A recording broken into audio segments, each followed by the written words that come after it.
Hi, I'm Justin, Hi, Hi, Justin. Justin. and I am a father. Hi, I'm Kevin, Hi, Kevin. Hi, Kevin. and I also am a father. Hello, my name's Mike, Hi, Mike. and I am a father and grandfather. This is really cringe to have to edit in audio right off the bat, 20 seconds into the podcast. But at this part in the podcast, I was introducing Mike Mason, awesome guy, as he just said, father and grandfather. And I was introducing him, letting you guys know that he ran a men's support group, which featured a lot of fathers going through tough times, and that he's the author of a book called Do Dads, The Good Father Revolution. And yeah, I asked him just to tell us a little bit about himself. And so we're going to resume from that point. Take it away, Mike. Sure. How far back do you want me to go? All Where do started we when I was born. Born in Baltimore. Born in Baltimore, yeah. Raised in the Bay Area, raised in Vallejo, California.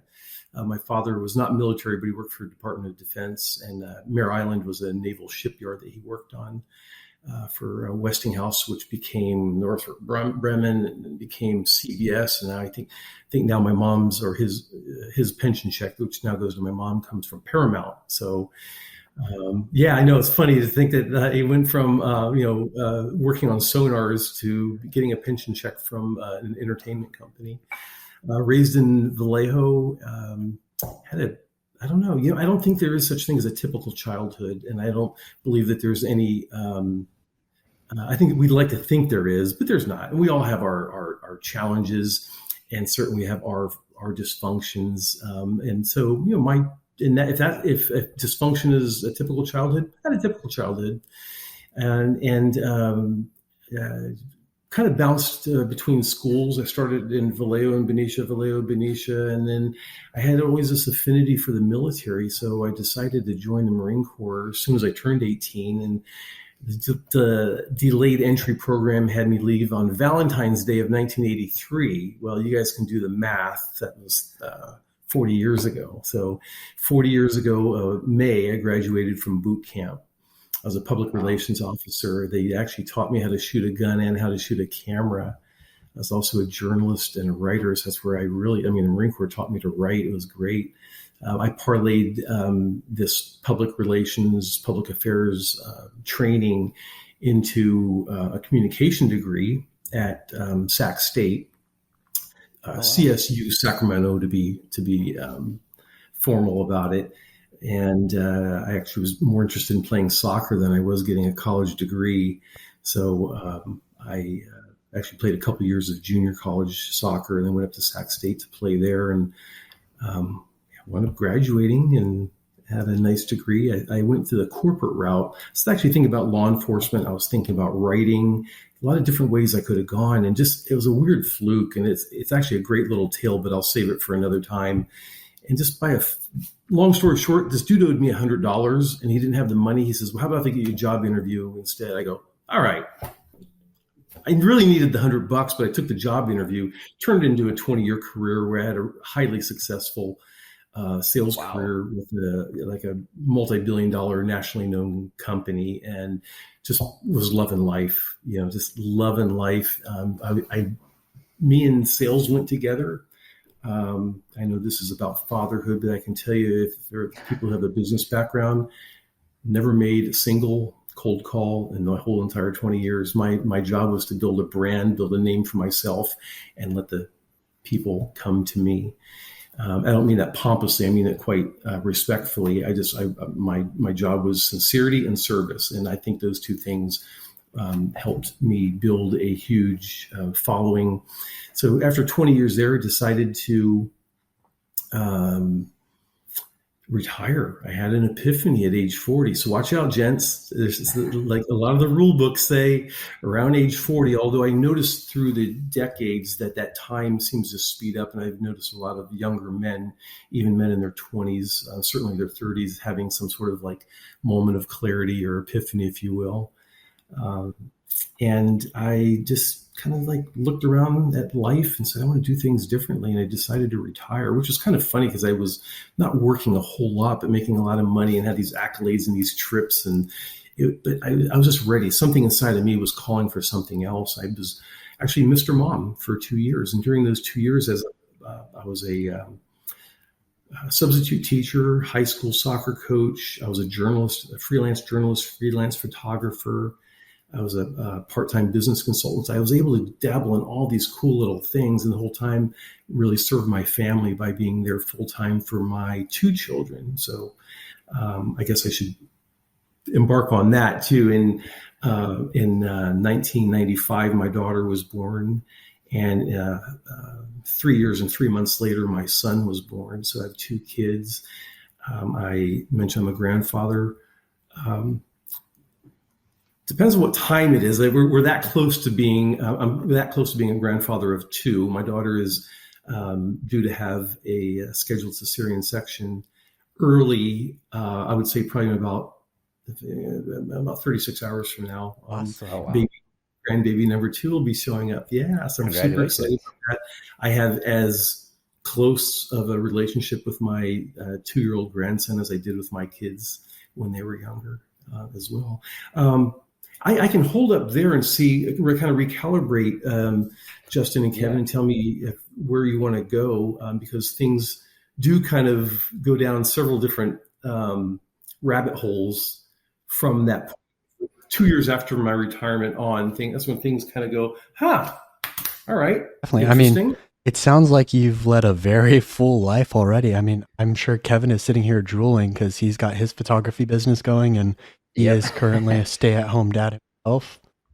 So, Kevin, is there anything there that you have any questions about? Yeah, so that's the big reason why I'm getting out of the Navy now is having a daughter. Like, I spent the last 3 years sitting in an office more hours than I was at home, just with all the calamity happening around the world. And at a point in my career, I'm an E6 corpsman. With under 10 years is great, really great career path. But for me to push on to make E7 or above, more hours gone, more deployments. And it's just something that I wasn't really comfortable with when my wife got pregnant, And so that's like, when we sat down and talked about it, her career path, we're military to military. We're both corpsmen. And she's able to work less hours with her job than I am. And so it was a tough decision, but we decided that I'm going to be the stay-at-home dad for now, go full-time, pushing my photography career. It's been almost a year now that I've been doing that. I've been in the reserves since September of last year. And I've been loving it. When my daughter was born in October, it was been a full sprint. It's been definitely challenges along the way with being the stay-at-home parent, but it's something that I have no regrets about, and I'm happy thus far it's worked out. So it's encouraging to me seeing someone in like the previous generation who also did that. It's not a new thing, even though our society as a whole shuns more or less stay-at-home dads. I think less for me than you, but can you share your experience? Like where were you in your career when your kids were born? Were you still in the Marines? Had you left the Marines? Wow. So no, I was out of the Marine Reserves. So I did my full, all my time gives me veteran status, which is really nice. When you're remodeling a home, you get a 10% discount at Lowe's. That adds up really nice. Oh, nice. I love these veteran discounts. Although at this point, I think I'm qualifying for AARP discounts. And by the way, Justin, Kevin, I don't mind talking about the generational differences. I think it's cool to point out that that I see too, by my standards, young men who are interested in fatherhood and diving deep. You're taking advantage of these technological advances that we didn't have when I was your age, to be able to share with the whole world, literally, what stay-home fathers can do, what fathers who are working can, how they can still be strongly involved with their family. So I applaud you guys for being what you're doing and taking the time to devote yourself to this. I'll say there's just to point out real fast, like when you said when your first child was born in '95, that's the year Justin was born. Yeah. So, yeah, it's like literally like a generation or two ahead of us. You're, I'm pretty sure younger than my parents. My parents are a bit older. They're both. I'm 58. My dad's a Yeah, bit my parents- younger. Yeah, Or yeah. My parents are both in their 60s. So it's encouraging to me to see like this isn't a new thing, you know. But yeah, just so anyone listening can see that there's a definite age gap. Like I turned 29 this year. I was born in '94. Justin's born in '95. So yeah, there's a 30-year age difference. Yeah, 30-year age difference between me and you two. And it was, I would say, I really didn't think boo about it. You know, I didn't think, oh, this is awkward. And by the way, I lived in a foothill community. It was really it was basically, I said, I joke around saying it was cops, cowboys, and contractors. There's a lot of manly men up there, you know, and they all admired it. They're going, man, good for you. I wish I could do that. You know, it was not, it wasn't shunned. It wasn't like, you know, you're not allowed to play basketball with us anymore. You can't practice karate here anymore. It was like, no, it was like, man, good for you. Good for you. And I had people stop me even, like they knew how involved of a father I was, and say, man, good for you. Now, this is, by the way, this is a little bit unfair. I think men are have an advantage here. A man can be out with his kids, and we say, "Man, what a good father." When a woman is out there, I think it's kind of taken for granted, you know. Yeah. And so it's one of the things that we do have that kind of like on our side. We do tend to get, if we are going to get a comment, it's most likely going to be positive, and it's most likely to be way more often like than our female counterparts we're doing getting. something exceptional. My fiance is going to absolutely love you based on that one sentence alone, because we reiterate that all the time. Yeah, it's a truism. I mean, it is, and I get it. And you know, I'll be out in public, and I write about it in my book about encouraging other fathers, whether they're strangers to me or not. I'll be out there encouraging dads. I'll talk to other dads, and I don't do that with moms and their kids. You know, I think number one, it would be perhaps a little bit awkward, but number two, I just think it's really cool. I want to encourage those dads. That I was at Top Golf the other day, Tom. I was at Chili's, and I see dad with a kid. Man, hey, good for you. And I even like sometimes ask them, hey, what parenting tip do you have for me? And you know, what would you tell other dads? You know, what's working for you? How many do you have? I ask these guys, and I give them a pat on the back, literally or verbally, and just always give them that encouragement, especially if you can see they're in a precarious situation with, you know, they're hurting kittens, or, you know, they get the screaming kids. And sometimes it's nothing more than, hey, hang in there, Dad. You're doing it right, brother. Hang in there. Just keep doing what you're doing. It's so funny that you bring that up. Literally in the first episode, we were talking about the difference in Italy and America and how they handle kids in public. I literally brought up, I remember like seeing families in Chili's, like we brought up Chili specifically, feeling bad because you know that they're feeling like, oh, my kids are screaming. But I do want to get into your book. I personally ordered 3 books off of Amazon, read them all. Nothing could have prepared me. However, it did equip me with a lot of tools. It did prepare me a little bit, not 100%, at 80%. Definitely more prepared than had I not read something to start. And I was thrilled when I saw your comment and your interest in coming on here and talking and seeing that you had written a book. What inspired you to go write a book? So you had that 10 years of experience leading a father's group. Yeah. I had worked with, I say 10 years, I'm rounding up a little bit. I did before. I worked with this organization called Kids First, who they do parenting courses and stuff, correct? Correct. Yeah, I almost took one through them like a few months ago. Oh, interesting. Yeah. Okay. So yeah, they have a pretty strong footprint here in Placer County. So just as a note, before that, I had worked with small groups, and I'd never done anything perhaps father specific, but it was with different men's groups, and that I had led through a couple of years. So, and I figured that plus 9 years at Kids First, that's where I got my 10 from. So I started working for this organization called Kids First, a little over 10 years ago. I did resign from them this last summer, after, again, just about 10 years with them. It was a sorrowful goodbye. I didn't want to leave. I was just ready for my next leg of the race. I was at Kids First, and we had realized that we didn't have a lot of, that's an exaggeration, we had 0 dad serving programs, dad specific programs at Kids First. Matter of fact, looking around the county, we didn't have very many. Anger management, a couple of those, plenty of anger management classes for men, but where was the dad's program? So my bosses, I was relatively new to the agency, and the agency, by the way, also, it's called Kids First, but Kids First serves as the Child Abuse Prevention Council for Placer County. I say that because there's a lot of stigma that comes along with that name, which is why they chose years before I got there to call themselves Kids First instead of Child Abuse Prevention Council. You know, imagine picking up the phone and looking for a parenting class or for some counseling and saying, Child Abuse Prevention Council, how can I help you?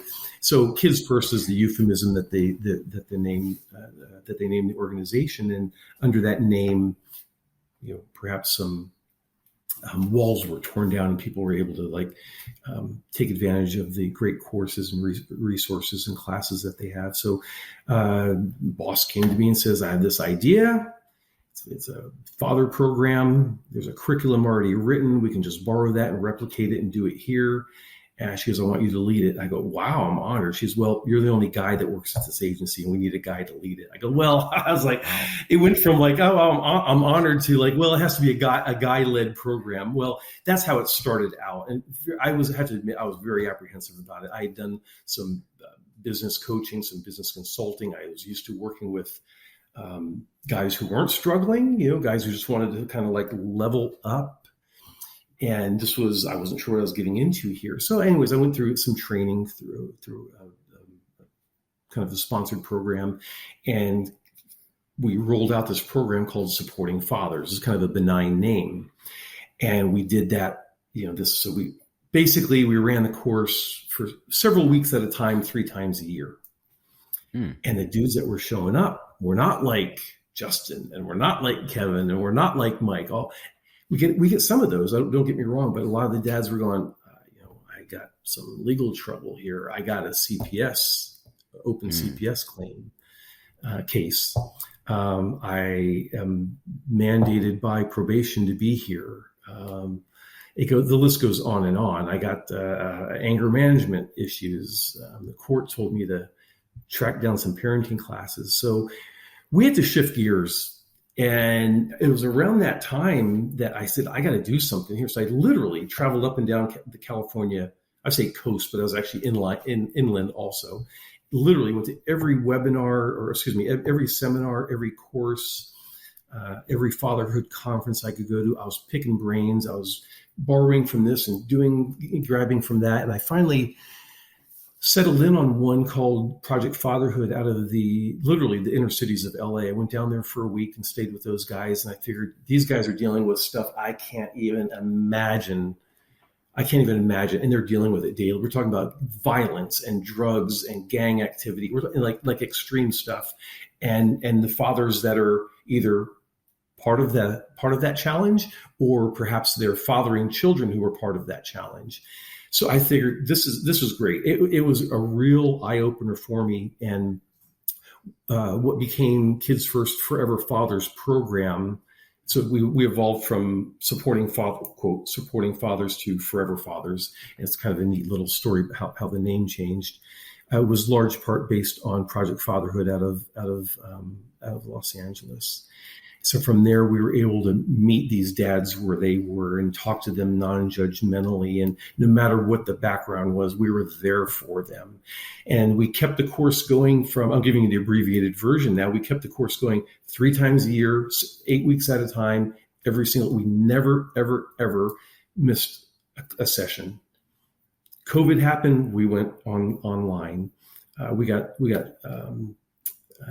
locked out of our black mold infested office in our flagship site in Roseville. We found an alternate site. We never ever. I'm so proud of myself, but I'm in large part proud of the facilitators and then the dads who were able to course correct and shift on the fly and go. We knew we had a mission to do, and we were just, it was like that old mailman saying, like, neither rain nor sleet nor dark of night or whatever. No matter what the obstacle is, we were going to find a way to serve these dads. Now, how we served them, what we served them, that's probably for a deeper dive, but that's how Forever Fathers began. And probably 5 years ago, I said, I got to write this. This is just like too good not to write about. And by the way, we're HIPAA compliant, which means we have to like watch people's privacy, confidentiality clauses. So none of the names, none of the backstories have been changed a little bit. The names and the initials certainly have been changed. But the book was started, and I was just buried at work. I just couldn't get it done. And then, like I mentioned to you, I left the agency last August after almost 10 years there, and there was definitely a void because I was here just like working with dads and doing all this great stuff for the agency and for the community. And I said, now's the time. I have to continue this work somehow. And so I wrote the book based on a combination of my own experiences as a citizen, but certainly as a father, and the experiences that I had through facilitating 9 years of Forever Fathers. Do you think your work, it's just a question that popped in my head, but while you're facilitating all of these classes throughout the last 10 years, did you see a shift in your parenting style at home?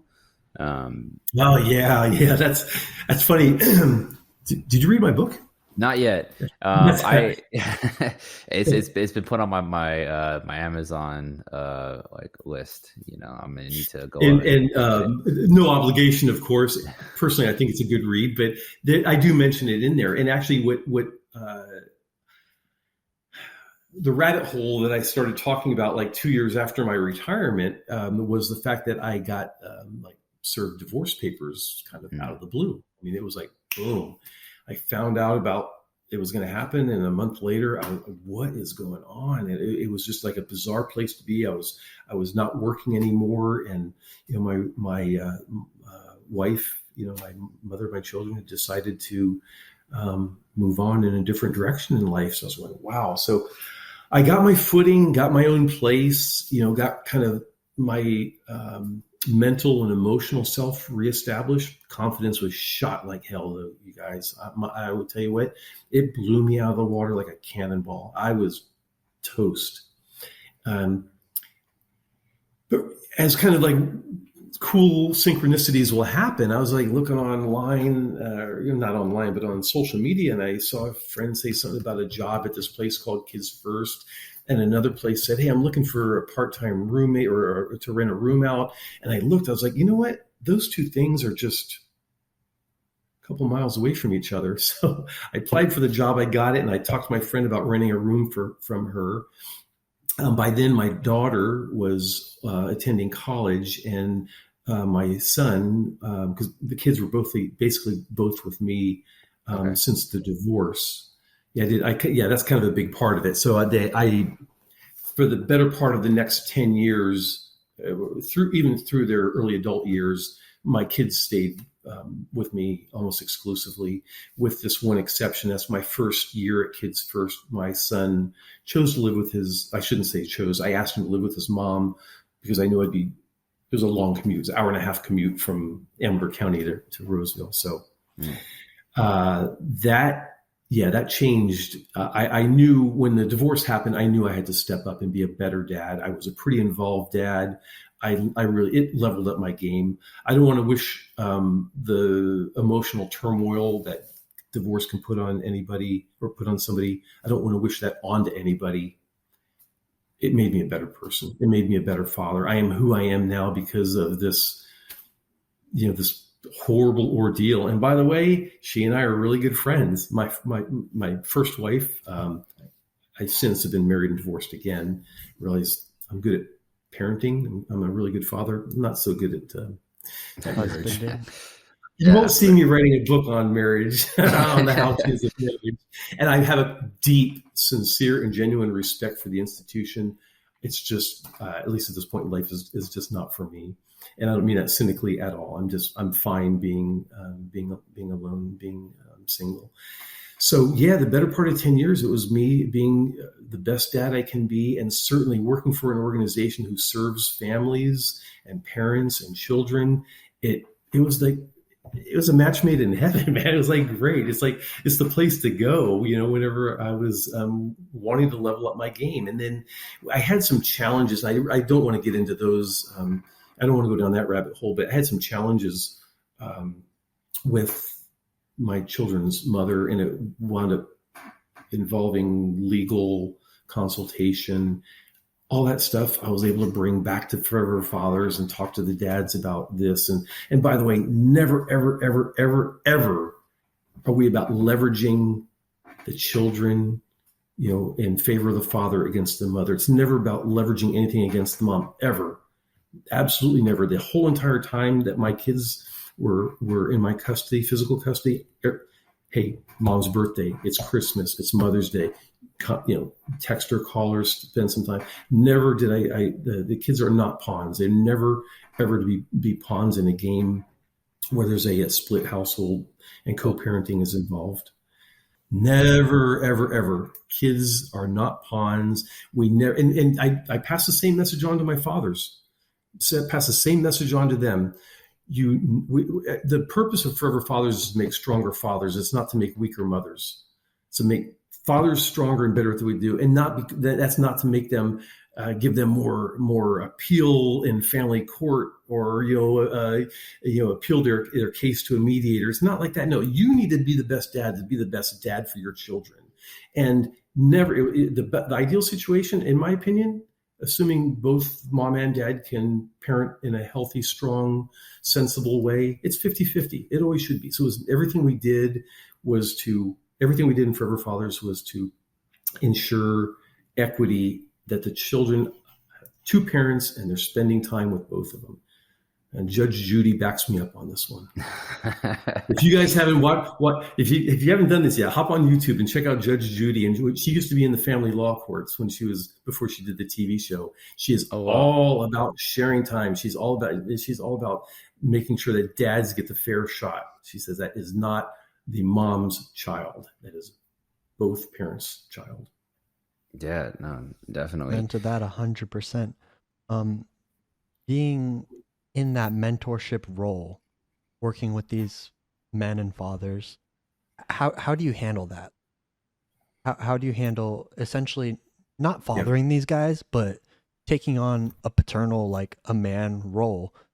I love the term mentor, and I didn't accept that term until more recent years. I was a facilitator and an educator, which I think kind of kept me emotionally a little bit distant, just a little bit. Mentor is a little more involved, and I evolved to become a mentor. In large part, my father passed away 3 years ago, and around the same, he was in his 80s, and around the same time, a man who I respected and was a mentor of mine was in his 70s. He passed away. Right around the same time, another man who was in his 90s, had deep admiration for, went to him for his insight and perspective. He passed away, and I realized, who am I supposed to? Where do I go for my mentorship? And at some point, I had this vision of the baton being passed to me. It's like, Mike, you're not an educator or facilitator anymore. You're a mentor. And I felt like the baton was passed from these three great men to me to be a role model, which I feel like I always was, but to really play the role, to really be there for dads emotionally, logically, spiritually. By the way, I say it in my book so many times. I ask it rhetorically at first, and then literally, when are we not role models? It's 100% of the time. As fathers, 100% of the time we're role models. Our children may not listen to what we have to say, but 100% of the time, but I guarantee you they will learn from what we're doing 100% of the time. So lead by example. That's right. Because the thing is, what are we doing? That's where we have to catch ourselves. What are we doing? And so, the idea of the mentorship was a tough suit for me to put on. It wasn't easy, but I didn't really talk to anybody else about it. I just slowly started being a little bit more involved and being there less head, more heart. Let's put it that way. Throughout the program, whether you take my personal evolution of facilitator, educator to mentor out of it, throughout the entire time we ran Forever Fathers, we did have several rules. And one was we as the facilitators, myself, Carlos, and Arturo, who facilitated the groups with me through the years, never judge. We're not there to judge. And by the way, man, Arturo's a smart dude. I'm college educated. Carlos is a college professor.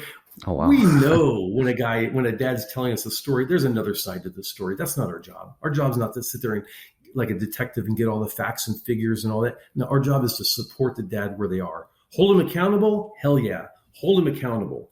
But at the same time, support them, talk to them non-judgmentally, let them vent, let them air out a little bit. We had our rules about that too. There was no bashing women in the group. I could talk about my ex-wife and maybe some frustration, but there's no way I'm going to let somebody cast a negative net over all women. All women are this, that, and the other. No, it's not happening. Not happening. We did our best to limit the cussing as well. We just didn't think that was healthy. I found out I was the biggest violator of that. So we kind of amended the rule and said, okay, we're just going to be careful not to cuss too. Marine coming out. Right. I was saying my inner sailor. Oh, the Marine coming out. Yeah, it's like my inner sailor comes out every now and again when I'm not paying attention. But it was really meeting these guys where they were. And some of these guys, and I write about it, we had former gangbangers and drug runners and people that had served time and people that were one step away from serving time, either the first time or again. And, I don't want to lose them. And we weren't babying them by any means, but we're certainly giving them the respect that they deserved and encouraging, no matter what. It was all about leveling up. Now, some of the challenges we had would be some of the dads who, and this happened quite a bit, who come in there, bang, I'm going to show that family law judge, or I'm going to show that mediator, I'm going to show that CPS worker. We're like, that's not the way to do it. Now's not the time to bang your fist on the table. It's not, I'll show you. They'd be back the next week. Though it didn't work. We knew that. I told you right. It's not going to work. It's never going to work. So now's the time to let's recalibrate. Let's think of what's the better way to represent yourself. I mean, how do you think? I think in those big struggles where you have CPS involved, you have court involved, you have any of these big things involved, you have to realize that you have to take accountability for whatever happened or whatever's happening. And you have to realize that these people aren't against you. They're on the kid's side. They want what's best for the kid. And as a man, as a father, as a mother, you should want the exact same thing. And that means taking accountability. That means growing from the situation. That means doing whatever you need to do to make sure that that child is being taken care of in the best way possible. Spoken from the heart and the head right there, Justin. I 100% agree with you. And some of the dads just didn't have that same perspective or opinion that you have. Now, eventually, I think they came to it because they realized, okay, this isn't, this iron fist in the courtroom does not work. And it's not about being submissive. No, it's about being respectful. And it's about standing back for a second going, all right, you know what? I've been looking through this perhaps through the eyes of frustration, anger, resentment, fear. And maybe it's time to take a deep breath, recalibrate. Let's talk about this. And you know what? I'd bring in all those people that would challenge some of these or had challenged some of these dads in the past, CPS, family law, law enforcement. I'd have these guys come in. I'd guest speak, ask these guys questions. I ask the dads, ask the guys questions. What do you think? Is the cop out to get you all the time? Does the CPS work out to get you? Child support was another big one. We had those guys come in there, kindest people in the world. These guys had a picture of them being kind of like those robber barons from the turn of the century. They're just out to get my money and all that. They're not out to get your money, man. They want what's fair and what's right. Yes, they have laws to administer, rules to follow. So we would do, Justin, to your point, we would have those points of those people who represent the points of contention for some of these dads who are frustrated, rightfully so or not. We'd have to just come in and have some face-to-face chats with them. And I have to admit, sometimes the discussion got heated, but more often than not, clarity came from that. And more importantly, better dads came from it. Because again, you're not going to win. You're not going to win an argument with a family law judge. You're not going to win an argument with a CPS worker. I'm talking about like an argument with loud words and fist banging. Yeah. It's not. I mean, that frustration is a real emotion, like you said, for whether it's good or bad. I think anyone listening who might be dealing with such things, like he keeps saying, recalibrate. Why am I frustrated? What's going on? You've had a very busy life, dude. Sounds like you've done a ton. And I want to know, like, throughout all this, what like, whether it be now or over the last 20, 30 years, how have you filled your own cup?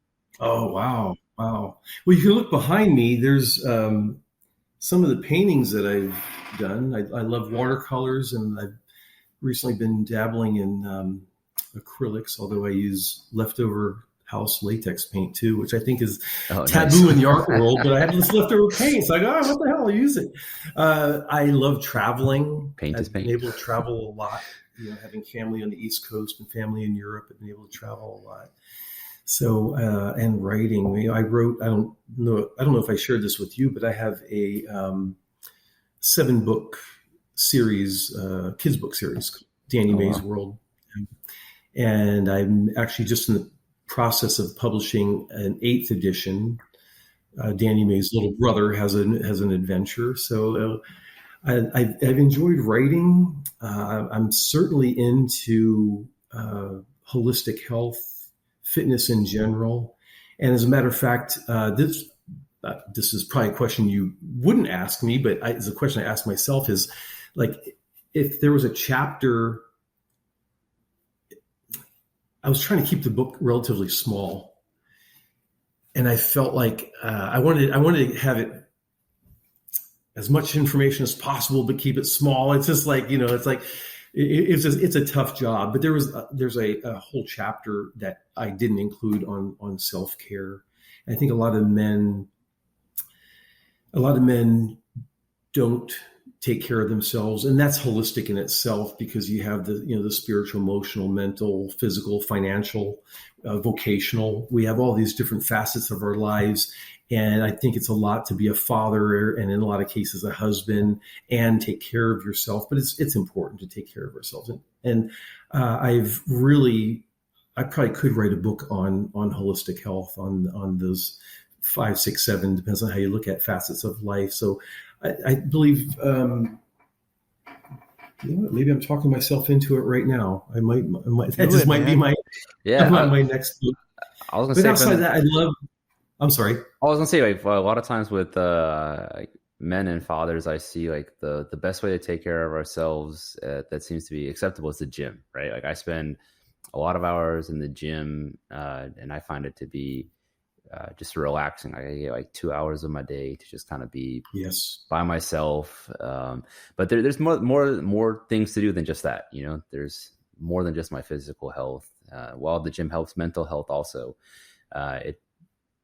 it's not a stop all, right?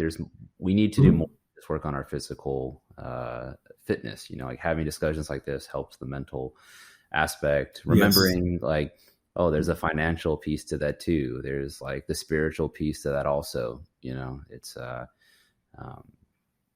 something you just got me thinking about, right? Oh, I need to do more than just go to the gym. I need to be having these conversations more. The physical aspect of going to the gym could have it's certainly going to have a mental, emotional, that's been proven. There's feel-good chemical reactions. It could be meditative. It could be an emotional balancing for you as well. I play it safe, and I start my morning out with what I call PAM, P-A-M. It's a prayer, affirmation, meditation. I don't leave that house without PAM. It's like, I'm not going to leave the house without brushing my teeth, putting deodorant on, and then prayer, affirmation, meditation daily. I refuse to walk out my front door. What's that look like for you, Pam? So it's I literally will sit. I have a little couple favorite spots around the house that I sit in quiet, and I have a quiet conversation with my source. And I don't want to offend anybody, but my God, my Creator, my source. Mm-hmm. And I have a quiet conversation and prayer over my friends and family, and I give a lot of thanks during that time. The next, I just simply move that right into affirmations. There's things I'm working on, like being a best-selling author and being an artist and being a good father and grandfather. There's things like that that I reaffirm myself for. And then from there, go straight into meditation, where I just sit in silence for anywhere from, I would say realistically, anywhere from 5 to 20 minutes, but most of the time it's around the 10 to 15 minute range. And that silence is so important. I think especially for us younger folks, like we're so busy, like we've got our phones, we've got everything. I've always got a constant stream of, like, if I'm not watching or listening to something for entertainment, I drive, like, I don't put on music. I put on podcasts. I put on educational things. If I'm taking a shower, I've got a 10-minute video playing for me to listen to so I could learn something new. But really, I just need to be like, okay, I need to set aside some time for me to be alone with my thoughts, or just to meditate and try clearing everything. I need Pam in my life. I'm glad that you recognize that, Justin. And I pictured it. Maybe somebody helped me picture this. They said that I was like that also, for many years. I was that type A personality and sales. My goal during this one stretch of my sales career, I was already bragged about how good I was, and it didn't come without problems, though, man. My goal was to be sales rep of the month for 12 months in a row. I actually made it for 13, but then checked myself in the emergency room. I had heart palpitations, chest pain, blood pressure was up here. Yeah. And somebody at one point, they said, it's like I'm driving a moped full throttle 24 hours a day. It's like boom, or maybe 6 hours worth of sleep. It's off and then it's back on completely. It's not good for anything. It's not good for the engine for sure. And the engine is all this. So good that you recognize it, Justin, even if you just start out with 10 minutes. And by the way, shower time might be, this guy named Jim Quick, if you guys have watched any of his videos, he talks about the shower. Actually, especially if it's in a dark place, you're in that kind of relaxed space, that's like your brain waves change. And literally, that's why I don't know about you guys. When I'm in the shower, I was like, oh, these ideas start popping in my head. Where did that come from? Well, Jim explains it. He says, yeah, your brain is shifting. It's actually going into, and forgive me, I forget the beta, gamma, delta, I forget what it goes from and to, but it's just a very good place just to and 10 minutes can do wonders for you. Yeah. I'll say for me, I'm not quite as bad as Justin, but for me, thoughts can be kind of scary just to be left alone. Too much quiet, like intrusive thoughts start coming in. I have a little bit of PTSD from some past deployments. Just other negative experiences in life just start to creep in. And so it's comforting for me to not to be alone in the car. That's why for me, I listen to podcasts. But so having something to keep your mind busy, it's like even falling asleep, it's super helpful. Like I struggle still years later, falling asleep at night without something going, because my intrusive thoughts will just start coming in. Oh, we lost Justin. He'll come back, I'm sure, at some point. Okay. I show it's still recording. Yeah, it should still be recording from the process. So a little bit of behind the scene movie magic, and it'll be like he never left. But yeah, so I used to, as a kid, practice more of like prayer, affirmations, meditation. But as I've gotten older, it's really hard to just be alone with my thoughts. It tends to be more of Yeah, a I'm sorry you're going through that, experience. and I can't imagine what it's like. I was in the '80s where nothing happened. I mean, at one point they were talking about deploying the Marines to sort the mail because mail carriers were going on strike. That and the Beirut bombing, which was a horrible thing. Yeah. But I was during it. I was in a time where nothing happened, and so I'm sorry. I can't relate to what you're going through except I hear about it, and I just know that there are services and resources out there for people who. And there he is, the big J. There's resources out there for you, so look for them and take care of yourself. Yeah. So thankfully, like, I'm not a combat veteran. You know, I've never been shot at, but some of the places that I've deployed to have been less than ideal, and some of the work and people that I worked with were just not the best people on the planet. And as being a corpsman, it's my job to take care of everybody. So yes, it's just stuff that someone had to do the job, you know. But it's I've had help go through therapy. I can't recommend therapy enough. It's helped me save my marriage. So it's if anyone's listening, for you for reaching out. Yeah, it's a scary thing, you know. Like, a lot of us are taught in life as men that we need to be able to handle it all, you know. Like, therapy is for people who can't take on life, you know. It's a sign of weakness, especially in the military. It's shunned. You get all kinds of people telling you, oh, you're going to lose your security clearance, won't be able to come to work anymore, you're going to lose your job, you'll never go anywhere cool or do anything cool ever again. And that's just not the case, you know. Like, I didn't lose my clearance. My boss at the time was very supportive of, like, we're only in the military for a short time. Even if you do your full 20 years, you have life afterwards. And if you leave the military broken, then the life after is going to really suck. So it's been a positive experience for me, you know, thus far. Good. I do have two other questions about you. It's not to steer the conversation back too much, as we're getting close to time, but you had mentioned 3 mentors to yourself, who unfortunately sadly passed away, and you're the new mentor now.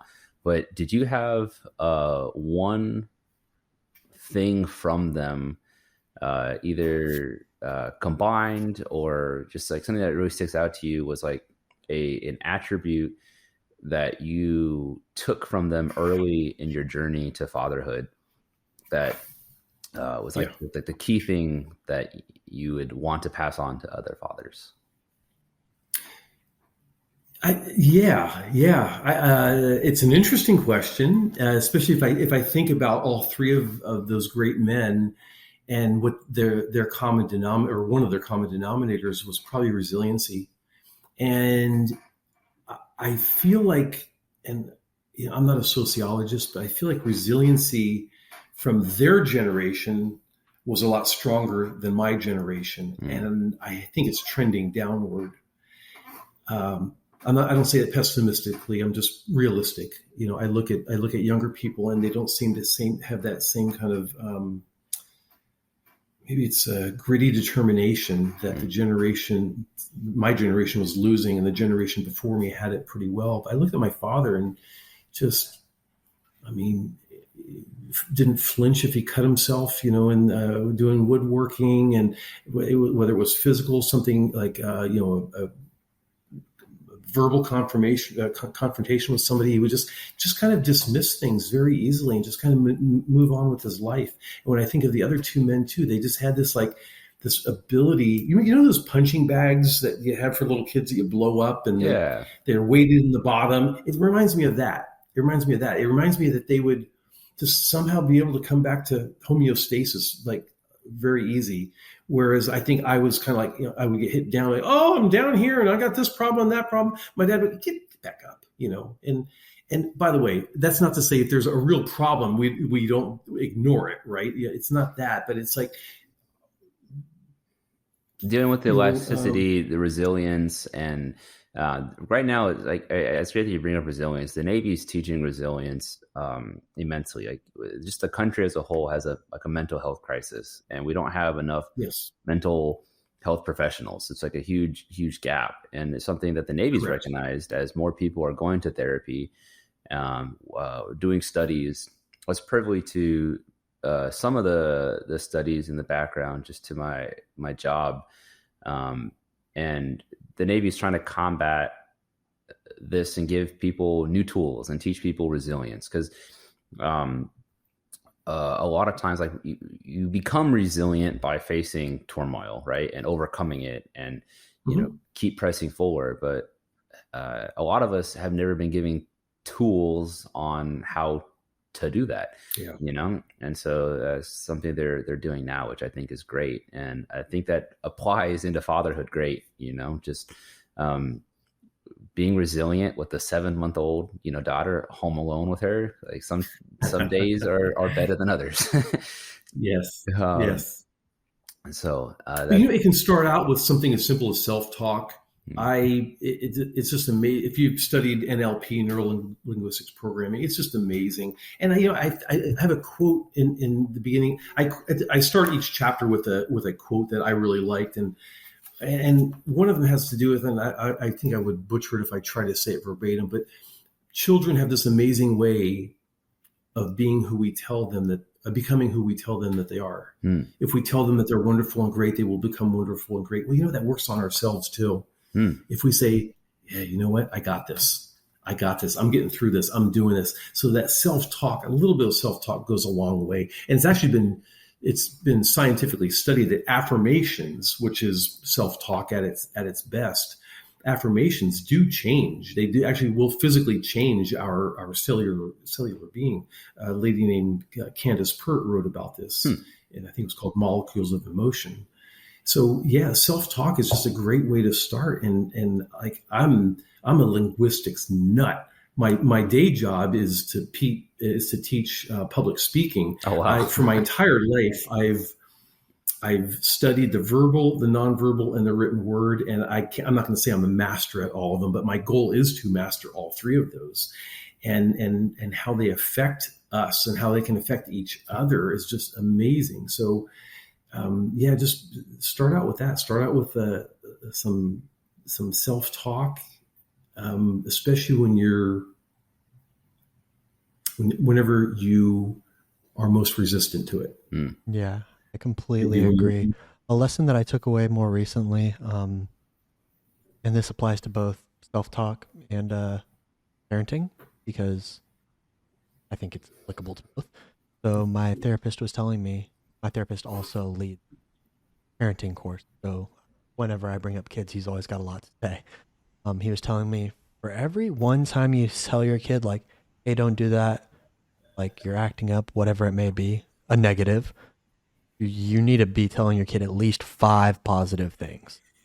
And so much like self-talk with yourself, like there's negative self-talk too, but you got to make sure that you're at least 5xing that with the positives. Mm-hmm. Like that's the balance. It's not 1-to-1, it's 5-to-1 for positive to negative. I'll take it.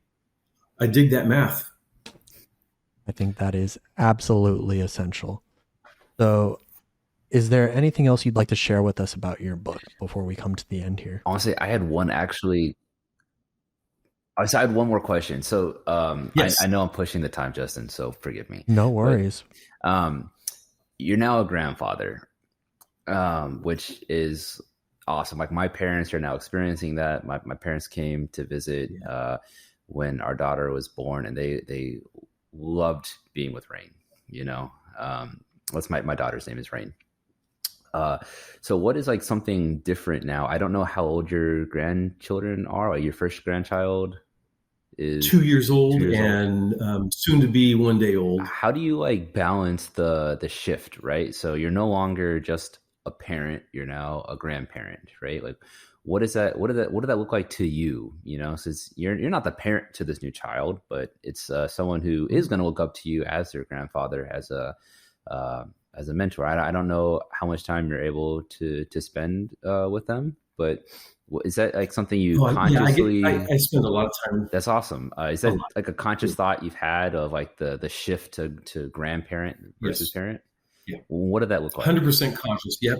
Nothing intuitive about it. I was like thinking to myself, okay, I have two rules that I follow as a grandparent and as a parent. It's like, number one, their mom and dad are the rule makers. I'm not here to violate them or make up the rules. And number two, I don't offer unsolicited advice. Sometimes I'll say, hey, if they have a way of something about parenting that I may have a different opinion about, do you mind if I'm very polite about it and offer it? And they're most of the time receptive to that. And luckily they're great parents. So it's not like I have a whole lot to like wrestle with, but it's their rules. And I'm very stingy with offering my opinion. I think it's awesome setting boundaries for yourself without them having to do it. I struggled with that big time with my parents who my mom's currently not in the picture at the moment, and we'll see where that's at in some time from now. She's still my mom, still love her, but it is so important to be able to set boundaries, and you're ahead of the game setting them for yourself. That's awesome. Like I said, I looked into this and I learned it, and my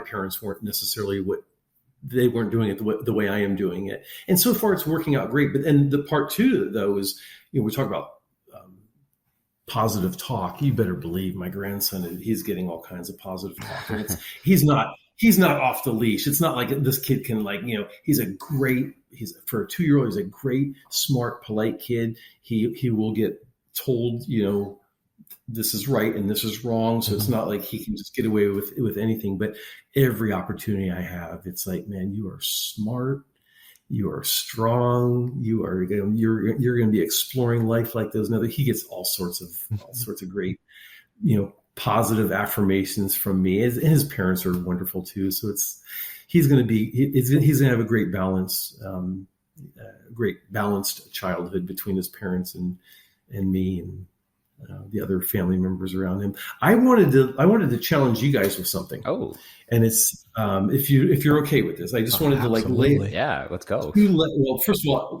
Doodads, I did price it at $9.99. I wanted to keep it inexpensive. Yeah, I make a little bit of money on here. This is not a money maker for me, right? My book's going to be here Saturday. Oh, you did order it. Yeah, he ordered it. Oh, I haven't ordered mine yet, but you're in Florida right now. Yeah, I'm in Florida. I need to go back to Italy. All these little tabs are. The first one came in. I reread it. I go, no, that little perfectionist in me, that Virgo in me, is like going no. So I sent it back to my editor, and I had her make some changes. So the new edition just got posted. So sorry, Justin. Justin, it's going to be most of them were minor changes, but I wanted to challenge you guys as fathers to learn these two points that I'm about to find. Pardon me. Here we are. So one of them is let's see, chapter 5. I title that one "Be the Dolphin." And it has kind of some obscure connotations. When as fathers, in Forever Fathers, I would tell the dads, so I don't want to act like I'm preaching to you guys, but I would tell all the dads, I say, look, we're going to use aquatic animals as the archetypes. So on the far left side of the scale, we're going to have the father who is timid and meek and less expressive, and that's going to be represented by a goldfish. I'm going to give you the abbreviated version. That's going to be the goldfish. And on the right side, this is the father who's quick to anger, aggressive, quick to yell, acts before he thinks, and that aquatic animal is going to be the shark. And then there's this sweet spot right in the middle. Okay, and this is the father who is caring and kind and strong and involved, and that aquatic animal is the dolphin. And this works for parenting. It certainly works for fathers. It also works outside of it. Whenever you're frustrated, when you're trying to return something over at the big box store, just trust me, this thing has so many applications in your life So don't be the timid, meek, uninvolved goldfish, and don't be the aggressive, I don't want to say thoughtless shark. Be that dolphin right in the middle. And the beauty of it, this is the part that the dads love the most. The dolphin can eat the goldfish. The dolphin can kill the shark. It's a beautiful. So a lot of the guys go, "Oh, I like that part of that." They start making dolphin sounds. Like, you guys are too young to know Flipper, I bet. I know Flipper. Oh, okay, good. The other one is chapter 6. I call it the old man and the eternal boy. I'd like, if you aren't familiar with him already, there's a gentleman named Richard Rohr, and I reference him in my book several times. It's Rohr, Richard Rohr. He's a Franciscan priest. He's written a lot. He's written a lot about men's work. He's written a lot about rites of passage for men. He's written a lot about fatherhood. I actually wrote his institution to ask permission to take excerpts and quotes from him to use in the book, and they were generous enough to give me the permission. That's awesome. He has written about what's called, I'll keep it simple here, the eternal boy and the wise man, and how those two archetypes live inside of every man. Now, the question I would ask you is the same question I would ask the gentleman in Forever Fathers is your child or are your children seeing both sides of that? Are they seeing the playful Justin, and are they seeing the wise Justin? Are they seeing, the one who knows how to be jovial and read the fun, Where the Wild Things Are book and play imaginary in the tea party, as well as the one who, hey, this is how you hold a hammer, this is how you hold a nail, and this is how we pay bills. And when the garbage is this full, we seal the bag and we take it out. The challenge is, I think so many men are, what I saw is one of two things. One is they're either so distracted with the throes of life, the challenges of life, that they're not consciously doing either of them. That's one challenge. And they're just kind of like living life and just so overwhelmed or distracted and really not sure what their roles, rights, and responsibilities are as a father, that it's just kind of there. And I'm asking those guys to like articulate both of those. Let your children see the playful you, and let your children see the wise version of you. That's one challenge that I saw. The other challenge is we had some dads, and I'm guilty of this one, where they're residing in one of those archetypes way too much. I was like the wise dad. I was like business first. All right. And we're going to pay the bills, and we're going to clean the house. We're going to take out the garbage. We're going to cut the lawn. And if there's any time left over, then we're going to go ahead and play in the backyard. I'm so guilty of that myself. I was going to say, I'm You're guilty of that of too. yeah. It was like all business. Yeah. But there's plenty of dads who are the opposite. I mean, it's like it's chronic TV watchers. Like they can't take the gaming control out of their hands, and they're just. And I've talked to some of the wives and partners of these, and they're never paying the bills, and they haven't planned for college for the kids and all this stuff. It's like, so there are people who reside in one pole completely, and it's very easy to identify. And all the years that we went through this, is the guys could instantly tell which one they related to. And the beautiful thing is, you figure it out and you learn how to do the other. 100%. I had to learn, like Justin said, you're the same. I had to learn it and lighten up, dude. You got to play more, got to be more spontaneous, more expressive. So think about that for you guys as you're raising your own kids, that they're able to see both sides of that, consciously. You're very conscious about the representation of that. And by the way, they will eat them up. Once I started doing this consciously, they were all in. My kids were all in, and I didn't tell them about it. I was just started to do it, and I could see the change in their in our relationship, in our interactions. I definitely waver from dolphin to shark and dolphin to goldfish and back and forth. But oftentimes I'll spend some time in here. If I could just get that pendulum to sit still, I'd be golden. And I already know where my weaknesses are and what I need to work on.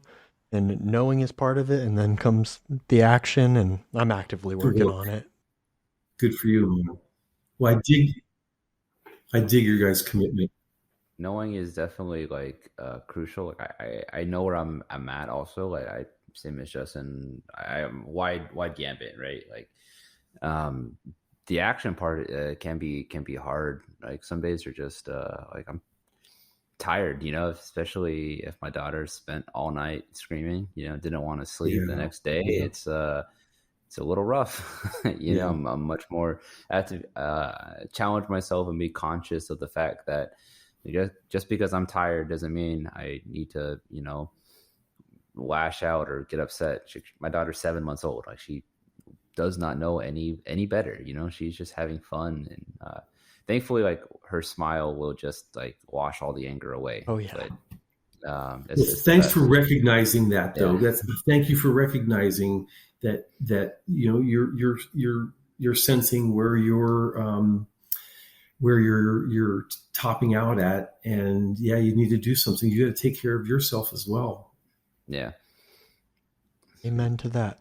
Now, there's two things that I like to end every episode, and by every episode, I mean the last episode and this episode, since this is episode number 2. I like to end on a dad joke. And I had this chemistry joke that I really wanted to share with you guys, but I'm really not sure if it'll get a reaction. Oh, Anybody, all right. Anybody else got a dad joke for me? Yeah, you know what? I do have. I just happened to send a couple to my kids. While you're looking, the other thing that we think that I think we want to continue going forward is just if there's a super memorable moment through parenting that you'd like to share, like favorite moment, just one that always comes back to bring you joy. Oh, me? Yeah. Yeah, we shared ours in the last episode.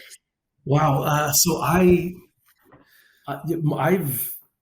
when my daughter, I was actually on a Zoom call at work when I got the text that my first grandson was born, and I wept, and I was like, "Wow, man!" And, people are, "What's going on?" I was like, "It's all good. It's all good." So it's that, and when my son shipped out to basic training, and it's funny that I thought about two things that happened in their adulthood. Yeah, but those are the most meaningful for me, and maybe at some level, I was thinking that's their rite of passage. You guys know what it's like to ship out to the military, and it's like it is a big metaphorical and literal step. And then my daughter moving from my baby to having her own baby, it was just crushingly wonderful, man. I can only imagine. I mean, you talk about the basic training. For me, a really memorable moment with my father. I went to Air Force basic training and graduated about 8-9 weeks later. Now, I talk a little bit about my father in episode 1, and I'm sure I'll talk a little bit more about him throughout the episodes. And certainly when I have him on, because I definitely plan to have my dad come on as a guest, because he's a fascinating fellow, really interesting guy. And it definitely won't be, it'll be an episode full of him talking and telling stories. I'm sure of that. Yeah. But my mom, in sending letters throughout basic training, found out she wasn't going to be able to afford to come. I knew that my granny was going to be able to make it. She wasn't willing to pay my mother's way, which there's a lot to talk about there, but I'll stay out of that. But when I looked out into the stands and saw that my dad was there, it just brought up some of the craziest emotions. Just my dad's always been, like I said, he's a younger father, and it's like he had me at 17. So I basically grew up with the guy. He's like an older brother in some ways. But just to look out there and like, I wasn't going to be disappointed if he wasn't there. I didn't expect to see him there. But the fact that he was there, that was a huge moment. I don't know if I ever really talked to him about it or how much it meant to me. I don't know. Just those moments with my father where he is a father really stand out to me versus being like my older brother. More recently, 2 years ago, my grandfather passed, and he was like the most masculine individual in my life. I shared a little bit about that back in episode 1. He passed away. At the time, me and my dad were renting a condo together. He just it was convenient for money, and it was the first time we'd actually lived together for a long period of time. So that was really cool. It was a really cool bonding experience. I was like 25 years old. I just met my fiance, and it was a really cool time in my life. But when my grandfather passed away, and I told my dad, and my dad got tears in his own eyes and brought me in for a hug, and those aren't really emotions that we ever shared. Those Oh, moments are definitely ones that stick out for me. I don't even know why I'm sharing this.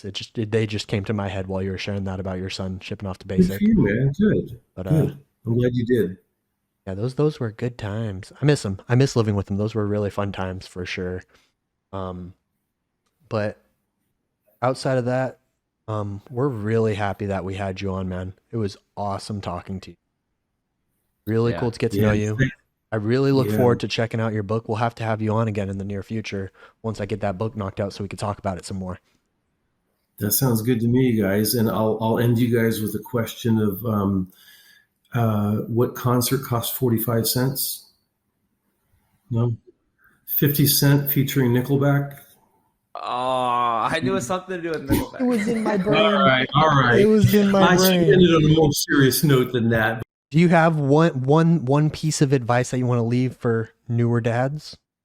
Oh yeah, never stop learning, man. Never stop learning. There's always, no matter what, no matter what. I'm 58 years old and I'm still learning how to be a better father and a better grandfather.